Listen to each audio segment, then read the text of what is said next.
Bismillahirrahmanirrahim. Assalamualaikum warahmatullahi wabarakatuh.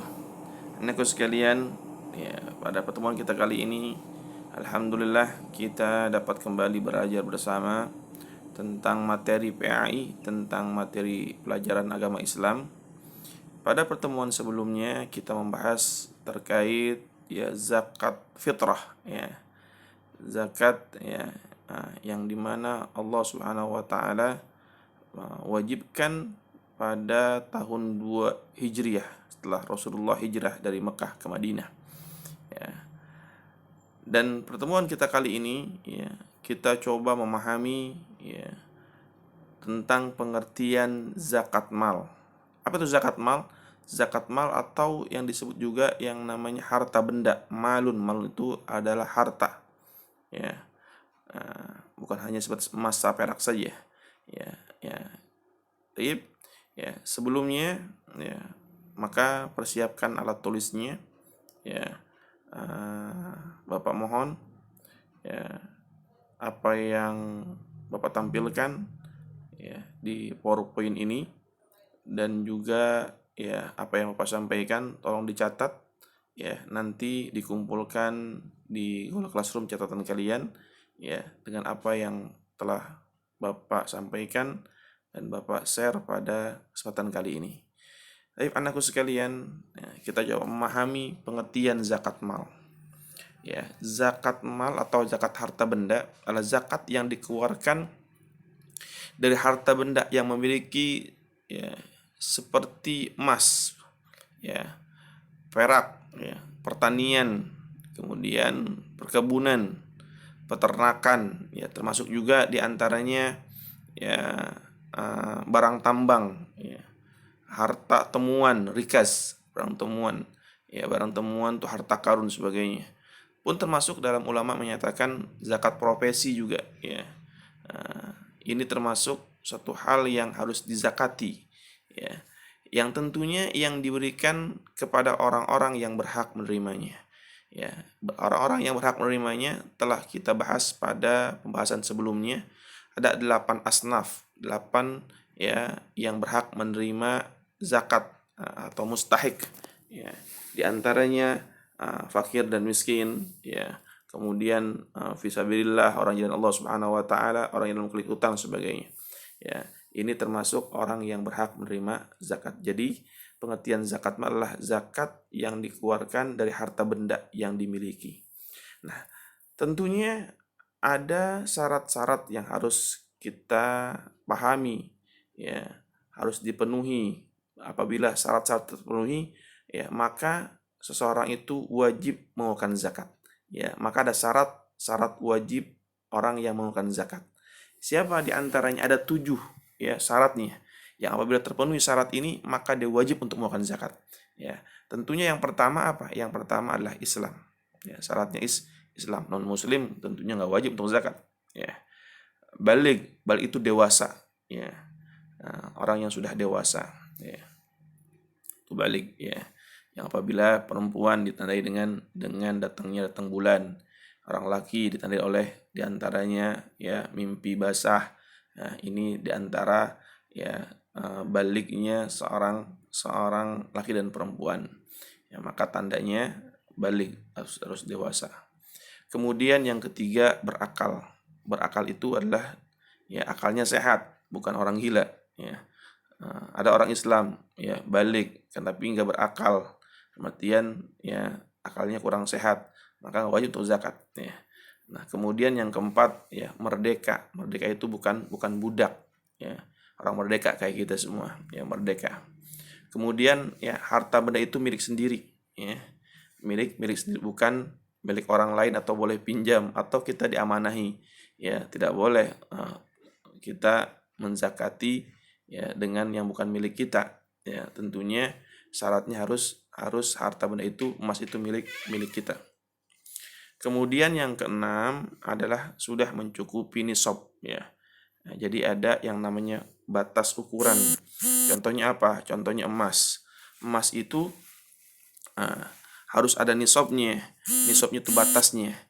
Misalnya orang memiliki emas 94 gram atau 90 gram, ya berarti itu batas nisabnya, ya batas ukurannya, ya sehingga orang harus mengeluarkan zakat apabila sudah sampai batas, ya batas ukuran, ya ukuran daripada harta benda, ya salah satu dari emas, ya.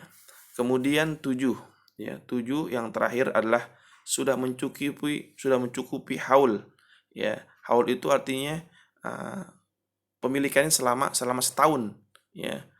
Misalnya dia miliki emas 100 gram, tapi baru hanya sebulan atau 2 bulan atau 3 bulan, ini belum termasuk, ya termenuhi syaratnya. Syaratnya harus, ya yang diantaranya harus haul, harus yang dimana pemilikannya selama setahun. Maka ini 7 syarat ini harus terpenuhi semuanya. Apabila terpenuhi syarat ini semuanya, maka apa? Maka wajib dia mengeluarkan zakat, ya. Nah, akan tapi ada bahasanya kecuali, bahasa haul itu kecuali zakat tanaman atau barang temuan dan binatang ternak, ya. Itu tidak disyarati dengan harus haul, harus setahun pemilikan, ya. Karena tanaman itu, ya mengeluarkan zakatnya di saat panen, nggak menunggu setahun, ya kadang-kadang 6 bulan udah panen, nggak nunggu setahun. Pun begitu juga barang temuan nggak harus nunggu setahun, ya apabila kita menemui harta karun, ya maka saat itu apabila sudah sampai nisabnya, maka saat itu kita wajib mengeluarkan zakat. Binatang ternak nggak harus sampai setahun, ya ukurannya apa? Ukurannya apabila seorang misalnya punya onta sebanyak 5 sampai 9 onta, maka ya, harus dikeluarkan zakatnya. Apa zakatnya? Ya satu ekor kambing yang umur 2 tahun, ya. Itu gambarannya. Jadi ini adalah merupakan 7 syarat yang harus dipenuhi. Yang apabila 7 syarat itu sudah ada pada seseorang, maka dia wajib untuk mengeluarkan zakat. Ya. Baik. Selanjutnya kita lihat, ya yang C, ya. Yang C ini, ya apa saja harta benda apa saja yang wajib dikeluarkan zakatnya. Ya, tentunya nggak semuanya, ya. Ada macam-macam yang dimana zakat harta yang wajib dizakati, ya. Apa yang pertama? Zakat emas dan perak, ya. Nih zakat emas dan perak ini salah satunya, ya yang wajib apabila seorang memiliki zakat dan emas, ya, apabila memiliki emas dan perak, ya tentunya ada syarat ketentuan berlaku, ya.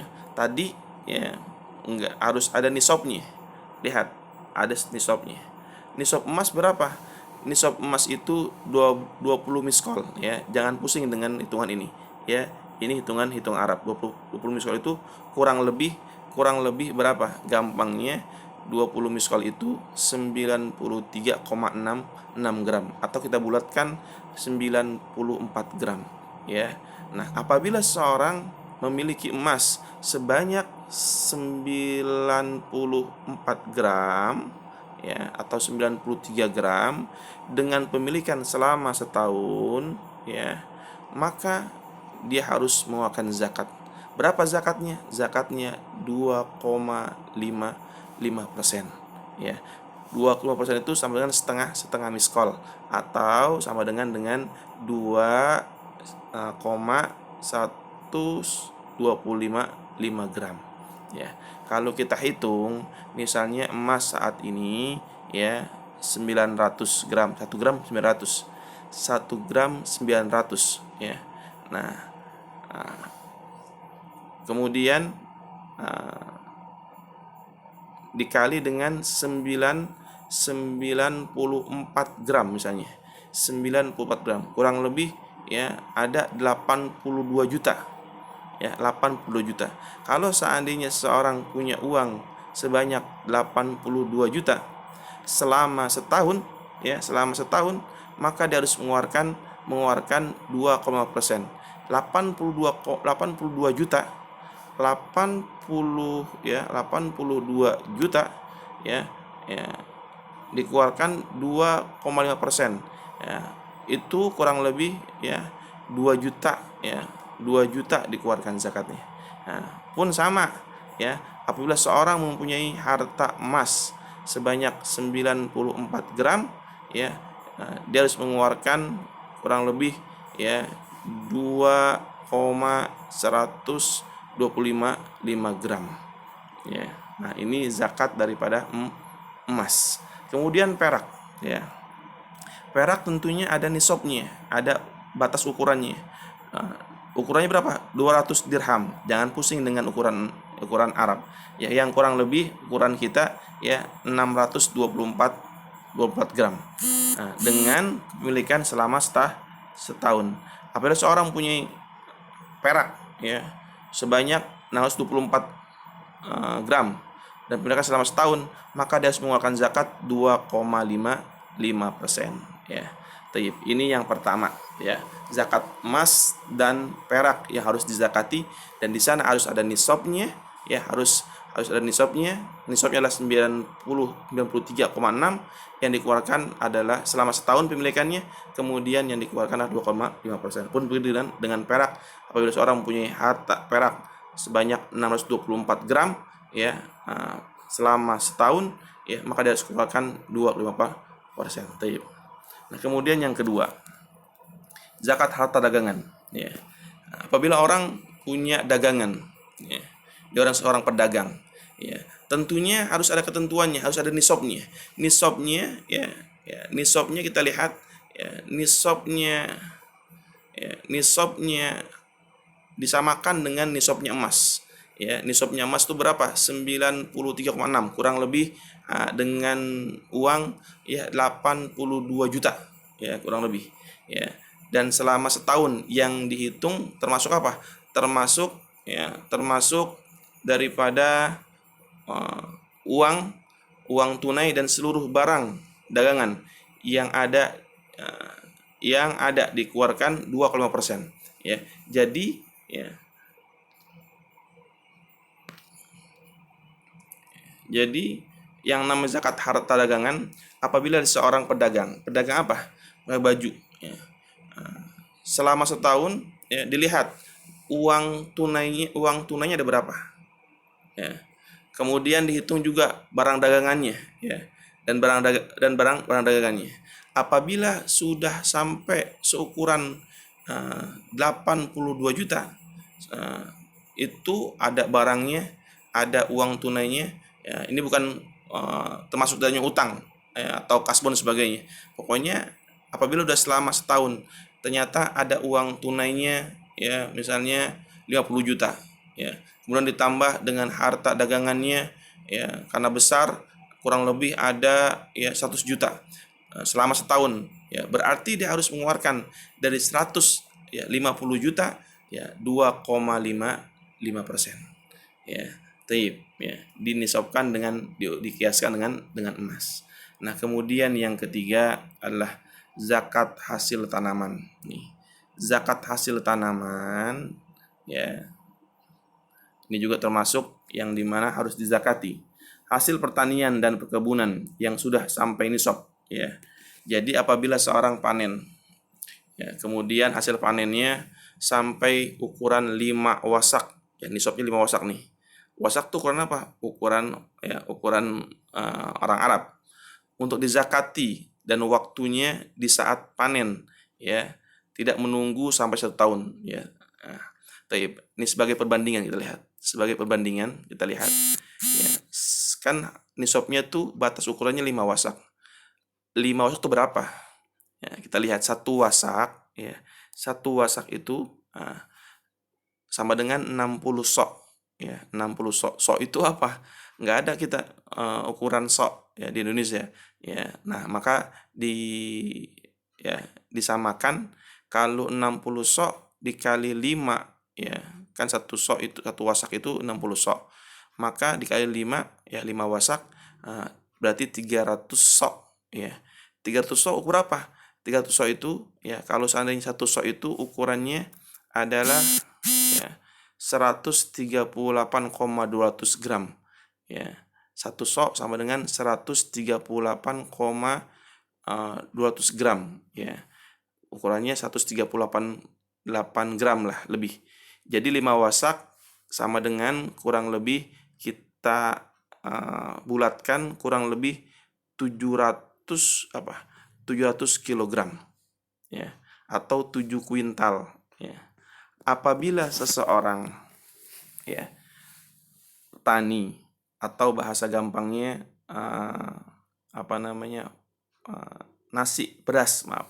beras.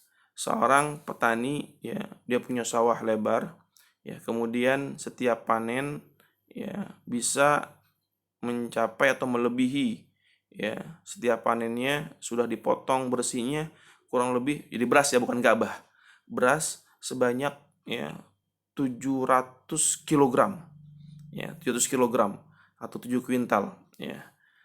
Maka dia harus keluarkan zakatnya. Berapa zakatnya? Kita lihat, zakatnya 10%. Zakatnya 10%, ya, apabila hasil perairannya dari air hujan atau air mata air. Ya, tapi kalau seandainya, ya, diairi dengan pompa atau irigasi, ya, maka 5%. Kenapa? Karena ada biaya yang dikeluarkan, ada irigasi sebagainya. Ya, nah ini. Jadi, ya, kesimpulannya, apabila seorang petani, ya, dalam setiap panennya dia menghasilkan beras bersihnya melebihi daripada 700 kilogram, maka dia harus mengeluarkan zakat sebanyak 10% apabila, ya, hasil perairannya dari air hujan atau air mata air. Tapi kalau seandainya dihasilkannya dari irigasi, maka 5%. Nah, ini pun termasuk dengan apa? Termasuk dengan yang namanya ulama mengiaskan dengan kontrakan. Nah, dulu di zaman Rasul nggak ada kontrakan atau apartemen, ya. Nah, pun begitu juga ketika seorang punya kontrakan atau apartemen yang menghasilkan, ya, kalau seandainya kita hitung 700 kilogram itu kita uangkan berapa? Kita hitung saja saat ini misalnya 1 kilogram 10.000 misalnya, 1 kilogram beras 10.000. Berarti 700 kilogram, ya, 7 juta. Apabila seorang, ya, punya kontrakan atau apartemen dapat menghasilkan bersihnya 7 juta tiap bulan, ya, maka dia harus mengeluarkan, ya, berapa? 10% atau 5% atau 10%, ya, bersihnya. Ya, pun begitu juga dengan profesi orang yang punya pekerjaan yang dimana dia dapat menghasilkan tiap bulan misalnya, ya, 10 juta atau 8 juta atau 60 juta, ya, dikeluarkan dulu, ya, keluarkan dulu keperluannya, keperluannya, ya, misalnya keperluannya untuk beli bensin, keperluannya untuk kehidupannya sehari-hari, ya, sisanya berapa? 1 juta. Berarti yang 1 juta itu, ya, dikalikan dengan 10%. Tinggal gitu saja. Ya, kalau seandainya 1 juta, 10% berarti berapa? 100.000 yang dizakati. Ini ketika mengiaskan dengan zakat apartemen atau kontrakan atau profesi yang dikiaskan dengan ya hasil pertanian, ya, setiap panen. Wa tuhaqqahu yauma hasadih. Berikan zakatnya, ya, di saat mana? Di saat panen.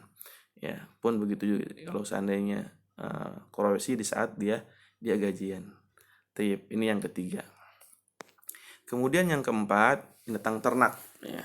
Binatang ternak ini, ya, binatang bukan hanya semua binatang, ya. Ayam nggak termasuk yang dizakati. Binatang yang hanya dizakati hanya onta, ya, sapi, ya, kemudian kerbau dan kambing. Ya, silakan kita perhatikan tabel nisab masing-masing pada halaman 42. Tuh, ada 42, ada tabelnya tuh. Ya, halaman lihat buku LKS-nya, ya, kita dapat dipahami, ya, apabila punya onta sebanyak 5 sampai 9 ekor onta, maka dia harus menzakati apa? 1 ekor kambing, ya. Pun begitu juga dengan kambing apabila mempunyai, ya, nominalnya 40 sampai 120 ekor kambing, dia hanya menzakati apa? Menzakati, ya, 1 kambing dengan berumur berapa? Umur 2 tahun misalnya. Nah, kita lihat, ya. Itu ada ukuran tabel yang dapat kita kembali kepada buku LKS di halaman 42. Tapi Yang kelima, zakat barang tambang atau wajib dikeluarkan. Zakat barang tambang.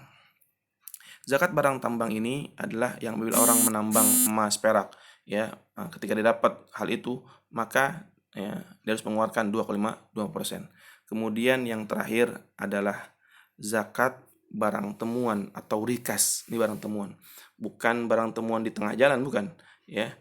Ini barang temuan bahasanya harta karun yang tersimpan mungkin dengan harta-harta orang terdahulu, ya, tertimbun sebagainya, ya, maka ketika menemukan hal itu maka dikeluarkan zakatnya. Berapa? 1/5 dari apa yang kita dapatkan. Nah, ini bentuk yang dimana ya harta benda yang wajib dizakati, ya. Nah, ini harus apa? Kadang-kadang orang berat dengan hal ini. Ya, kembali kepada keimanan seseorang.